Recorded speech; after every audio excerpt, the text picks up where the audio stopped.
We're answering a challenge from Twitchy theologian today on exegeting Calvinism.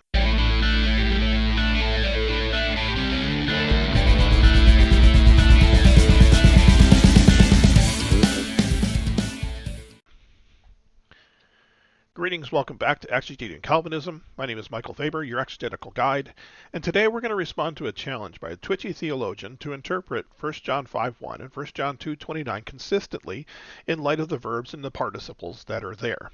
I wasn't able to find the exact clip from an hour and 30-minute long video he did with the apologetic dog, and so I apologize for not having it, but I will state it here. Let me bring up the window. In 1 John 5, we have all the ones who are believing, all who believe in Christ are born of God. Okay, that's what we're looking at here. And he's saying that believing must come after born of God, because believing is present tense, and born of God is passive, which means it's past tense, which it sort of does, but we'll get into that. It also looks at 229. It has similar construction here. Who are doing righteousness, again, present active participle, are born, perfect passive indicative of born of him. And so we have the same construction here. And he said, well, clearly doing righteousness comes after being born of God. So we have to then conclude that the same thing is true here, that we are not believing until we are born of God. And so let me deal with sort of the fundamental Greek problem that he's doing here. And he's trying to say that the Greek is very concerned with the order and the time of things. And that's not the case. Greek verbs are more concerned with the kind of action. Is it ongoing action? Is it speaking about a punctiliar action or the whole of an action? Is it something that happened in the past that we're talking about the present form of? And so trying to draw too much time out of Greek verbs is actually a very common problem. And the fact that this is a participle also has some interesting effects that I think Twitchy is ignoring here.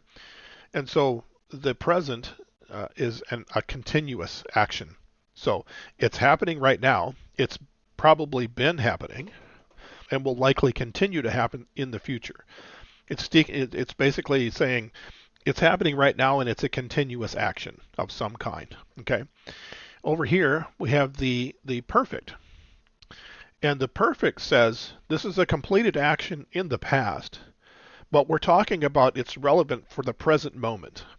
And that's a key element right there, because the key really isn't that it was in the past. Yes, there was a completed action in the past, but its relevance is for the present. If we're going to talk about something that happened in the past, we're going to use the imperfect, where the past is the focus. Okay. And the other thing that we're going to see here, I'm going to pull this up. This is from Daniel Wallace, Greek Grammar Beyond the Basics. Fortunately, Google Books has this particular page. And what we see is that participles, the time of a participle is relative to the main verb. It does not have its own time frame. Okay. And what we can see here, the present participle is used for contemporaneous time. The contemporary is often quite broadly conceived depending in particular on the tense of the main verb. However, basically the idea is that it occurs approximately in the same time frame. And so even this is not as exact as anybody wants to be, who wants to say we are going to establish a time frame for when these things happen in 1 John. And so we need to go back to here. And so when we say everyone who believes in Christ is born of God. Okay, but this is saying that this believing happens relatively contemporaneously. So it could be a little before, could be a little after. Not clear from the Greek verb specifically what the time relationship is between these two. And the fact that this is a perfect verb suggests that John is not concerned with when we were born in the past, but rather is concerned with we are born of God right now. And so he's making a statement that says people who are born of God. Okay, they were born of God in the past, but we're concerned about the fact that they are presently born of God right now. And so John's intent is not to show a temporal order here.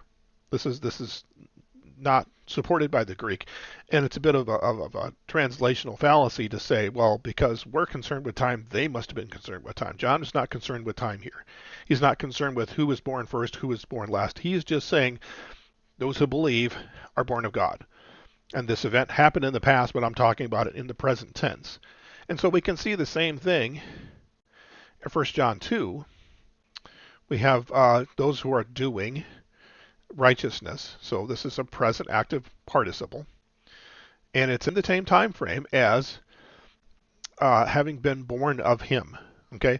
And again, the perfect is concerned with the effect of something that happened in the past right now. So John isn't saying, well, practicing righteousness happened before or after being born of God. It's not the point that John is making. He's using the perfect to say those who practice righteousness are presently born of God, and this born of God event happened in the past.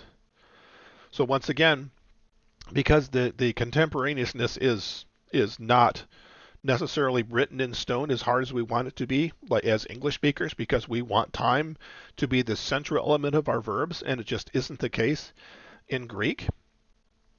Then we don't draw from the Greek text what we want to see in the English text, and so this is the fundamental error that we're making, is we're trying to make this about time, and John is not making this about time. He's saying, at the present time, those who practice righteousness are presently born of God, and that event happened in the past.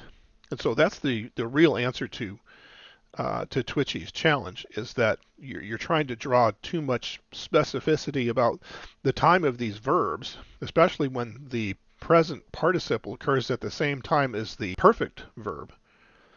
You just can't draw time before and after between these two. And John is not intending for us to do that, as we can see with the verbiage that exists around it. So this has been Exegeting Calvinism. My name is Michael Faber. We'll see you next time.